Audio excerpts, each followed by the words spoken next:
Hi traders, what you are looking at here is the daily chart on the right, the weekly on the left of the Aussie yen. The Aussie yen is the carry trade, where you've got a high yielding currency of the Aussie against a low yielding currency of the yen. So this has been used up till now as a good measure for the risk of appetite in the market. At the moment we're seeing the yen repatriated and the Aussie selling against the yen. So if we're getting a shifting in asset allocation in these markets. We're seeing a repatriation back to a safe haven, the yen being a safe haven, and so therefore we're seeing an increase in volatility. On top of that, we've got cycles clashing this month, and there is just so much activity going on there. We've got European and UK base rates decision tomorrow, non-farm payroll on Friday, possibility of a Spanish bailout next week. We've got the launch of the ECB bailout fund next week. We've got the start of the US reporting season with Alcoa on the 9th.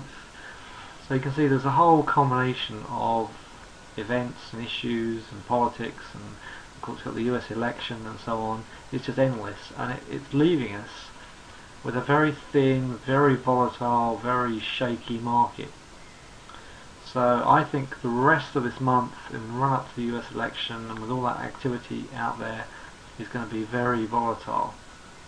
So the chances of getting any direction short term at the moment appears to be very slim, unless of course we start to see a significant move on the back of any one of those events. So with that in mind, if we look at the Dow, we can just see how let me just shrink this a little bit.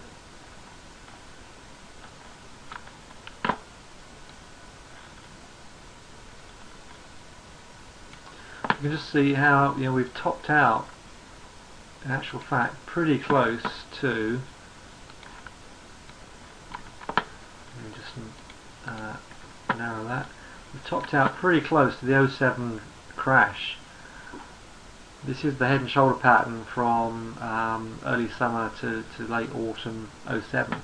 That's exactly where we are now. So you can see why, in addition to all these events, political and economic and cyclical, we've got, we're grappling with a level which was a sell-off, a major sell-off level back in 2007. So on the plus side, we've got a weekly chart that has held the ATMA for quite some weeks back here until early June. So I'm not suggesting for 1 minute we're going to get a big crash at the moment. What I am suggesting is we are just in for a very volatile time. So there's only one market at the moment I can see that's vaguely worth trading, and that is the US dollar CAD. We're seeing a steady, this 898 was a good fib level, and we've held the ATMA until they pushed up through that. So pull back to 98.50, 98.60, as long as you're prepared to tuck your stop under 98, could see us get to parity. The downside of that is that the risk reward ratio on that is about 2 to 1, so it's very weak. It's not a good risk reward ratio. What I would really suggest to you at the moment is you just stay out of this until we can literally look at these charts and start to pick our way through them. And the euro, for example, is just holding 129, which is just sitting on 129. On the face of it, we're holding the ATMA, and a break of this could push us up, but that's a lot of resistance up there. If you look at the weekly, you're sitting between the 50 and the ATMA. This is a major sort of neckline here. So if we come out of these lows, come below 128, and 127.50 doesn't hold, then obviously we're going to drop. But trying to pick a direction out of this is very, very difficult.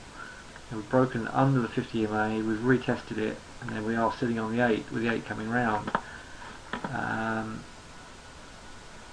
I mean, at any other sort of period of the year, I would be sitting here saying, if we break this high 129.37, go long and hide your stop under 128.73. But with this kind of level of volatility and so many events, I would suggest you just keep your powder dry. Okay, so